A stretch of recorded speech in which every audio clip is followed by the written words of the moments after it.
পড়ে গেল শিক্ষার কি গুরুত্ব, ক্লাসের কি গুরুত্ব। ভালো করে একটু শুনে নাও। হযরত ইমাম ইউসুফ রাহমাতুল্লাহ আলাইহি, হযরত ইমাম ইউসুফ রাহমাতুল্লাহ আলাইহি তিনি ইমামে আজম আবু হানিফা রাদিয়াল্লাহু তাআলার দরসে বসে আছেন। দরস চলছে, ক্লাস চলছে, আর এখানে অবস্থাতে সংবাদ আসলো যে আপনার ছেলে মারা গিয়েছে।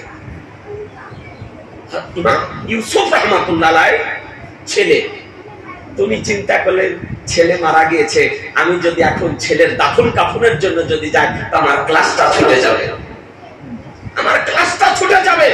ইমাম ইউসুফ রাহমাতুল্লাহ আলাইহি অন্য ব্যক্তির উপরে এই ছেলের দাফন কাফনের দায়িত্ব দিলেন যে আমার ছেলেটা মারা গিয়েছে, একটু দাফন কাফনের ব্যবস্থা করে দাও না, আমি ইমামে আজমের দরসে আছি, এই দরস ত্যাগ করে যাওয়া যাবে না। জি, ক্লাসের কি গুরুত্ব, পড়ার কি গুরুত্ব। আমাদের ছেলেরা মনে করে যে ওস্তাদকে ফাঁকি দিলাম, চুপ করে যা পায়খানা বাথরুমে পৌঁছে থাকি, বলো ঘুমটিটা হোক তারপরে বের হবো বাথরুম থেকে। ওই ক্লাস আছে তো বাথরুমে ছিলাম, তার মানে পড়া করেনি, ও আপনার রাত্রিতে পড়েনি তাই ফাঁকি দিতেছে। শিক্ষককে ফাঁকি দেওয়া নয়, এ ফাঁকি দেওয়া নিজকে ফাঁকি দেওয়া। আমি অনুরোধ করব, বাবু লেখাপড়ার জন্য এসেছো, তোমার বাবা মা তোমাকে এখানে পাঠিয়েছে আলেমে দিনকারি করার জন্য, সুতরাং একান্ত চিত্তে মনোযোগ সহকারে নিষ্ঠার সঙ্গে নবীর মহব্বত নিয়ে তোমাদেরকে লেখাপড়া করতে হবে। ইমাম ইয়াহইয়া রাহমাতুল্লাহ আলাইহি, ইমাম মালিক রাহমাতুল্লাহ আলাইহির দরসে আছে, পড়া চলছে, লেখা চলছে, ক্লাস চলতে চলতে হঠাৎ সরগম নেচে গেল চতুর্দিকে, যে দেশে হাতি এসেছে। দেশে হাতি, বিভিন্ন গ্রামের বিভিন্ন এলাকার মুহাদ্দিসগণ ইমাম মালিক রাহমাতুল্লাহ আলাইহির কাছে দরসে এসেছেন। তো যেমন এর সরগম চেঁচামেচি শুরু হয়ে গিয়েছে যে হাতি এসেছে, তো ইমাম মালিক রাহমাতুল্লাহ আলাইহির দরসে যত ছেলে ছিল ছাত্র, হাতি কোনোদিন দেখেনি। হাতি দেখার জন্য আপনার দরস থেকে উঠে দৌড়তে আরম্ভ করেছে। ক্লাস ফাঁকা, ক্লাস খালি, সব চলে গেছে হাতি দেখতে। যে ওর মাঝ সামনে দুটা দাঁত দেখতে পাওয়া যায়, সামনে একটা সুর হয়, চারটা পা হয়, বিশাল উঁচু হয়, কোনোদিন দেখেনি হাতি। হাতি দেখার জন্য চলে গেছে। আর ইমাম মালিক রাহমাতুল্লাহ আলাইহি দরসে একাই বসে আছেন ইমাম ইয়াহইয়া রাহমাতুল্লাহ আলাইহি। তো ইমাম মালিক রাহমাতুল্লাহ আলাইহি বলছেন, ইয়াহইয়া তোমাদের দেশে হাতি হয় না, হাতি কোনদিন দেখনি, তো সব হাতি দেখতে গেল, তো যাও হাতি দেখে এসো, তুমিও দেখে এসো।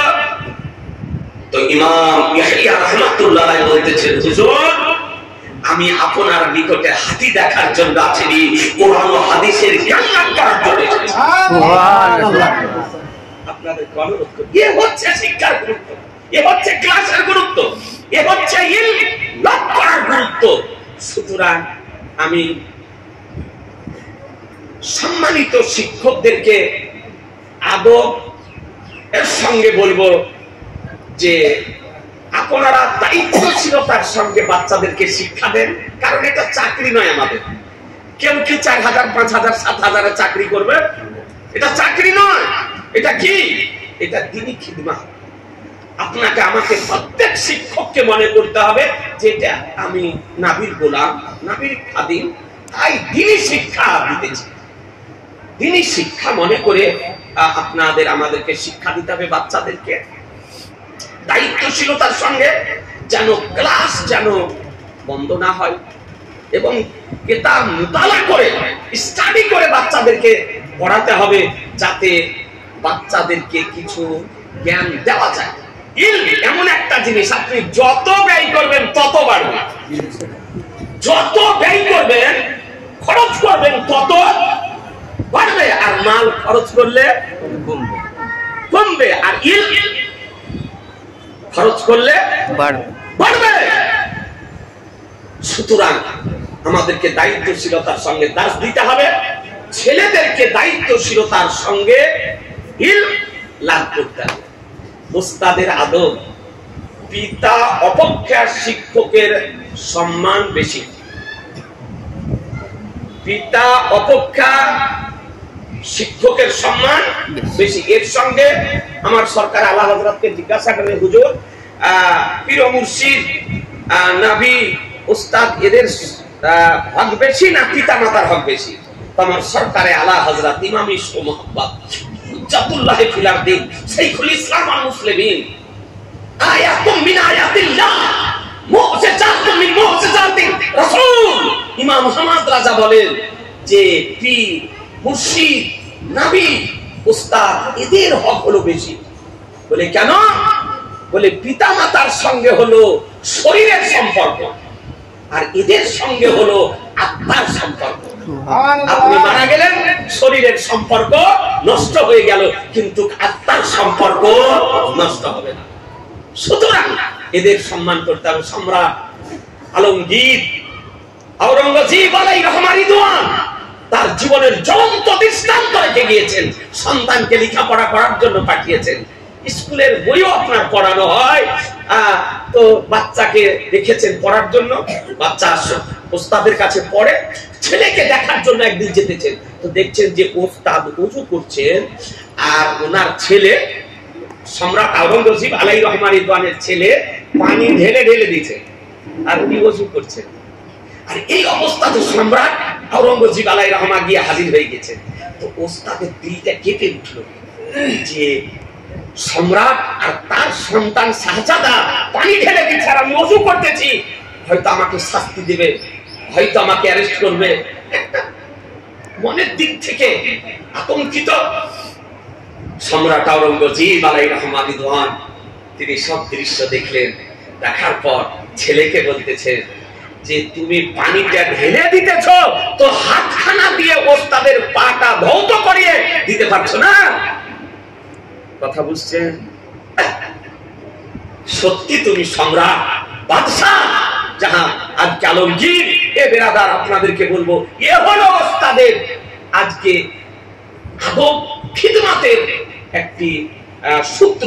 আমি বাচ্চাদেরকে বলবো ওস্তাদের খিদমত করবে, ওস্তাদ সম্মান করবে, কমিটি বৃন্দের সঙ্গে সদ্ব্যবহার করবে। এলাকাতে তো আমাদের সবই সুন্নি, মানুষকে দেখা হলে সালাম করবে, মানুষের সঙ্গে ভালো ব্যবহার করবে। মাদ্রাসা থেকে বেরোলে টুপি পায়জামা পাঞ্জাবি পরিহিত অবস্থায় বেরোবে। আল্লাহ তাআলা কোরআন শরীফের মধ্যে বলেছেন, ইন্নামা ইয়াখশাল্লাহা মিন ইবাদিহিল উলামা। এবং আল্লাহকে তার বান্দাদের মধ্যে কেন যারা তারাই ভয় করে। কথা বুঝছেন? আল্লাহ তাআলা বলছেন যে এবং আল্লাহকে তার বান্দাদের মধ্যে তারাই ভয় করে যারা জ্ঞানবান। যারা জ্ঞানবান তারাই ভয় করে।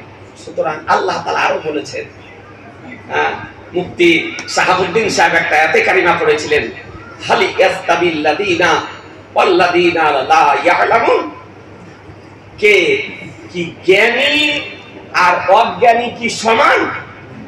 শিক্ষিত আর অশিক্ষিত কি সমান? সমান।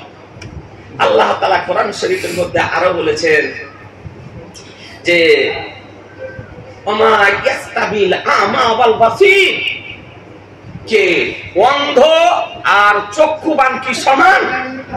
না, সমান। আল্লাহ তাআলা আরো বলেন যে ওয়ালা যুলমাতু ওয়ালা নূর, অন্ধকার এবং আলো কি সমান? সমান। এরপরে আল্লাহ আরো বলেন ওয়ালা যিল্লু ওয়াল হারুরু, ছায়াদার স্থান আর প্রখর রৌদ্র কি সমান? এই যে ছায়াতে বসে আছেন আর একটা প্রখর রৌদ্র কি সমান হবে? আল্লাহ তাআলা আরো বলেন ওমা ইয়াসতাবিল আহইয়া ওয়াল আমওয়াত, কি জীবিত আর মৃত ব্যক্তি কি সমান? না, সমান নয়। ওই রকম তদ্রূপ শিক্ষিত আর অশিক্ষিত সমান নয়।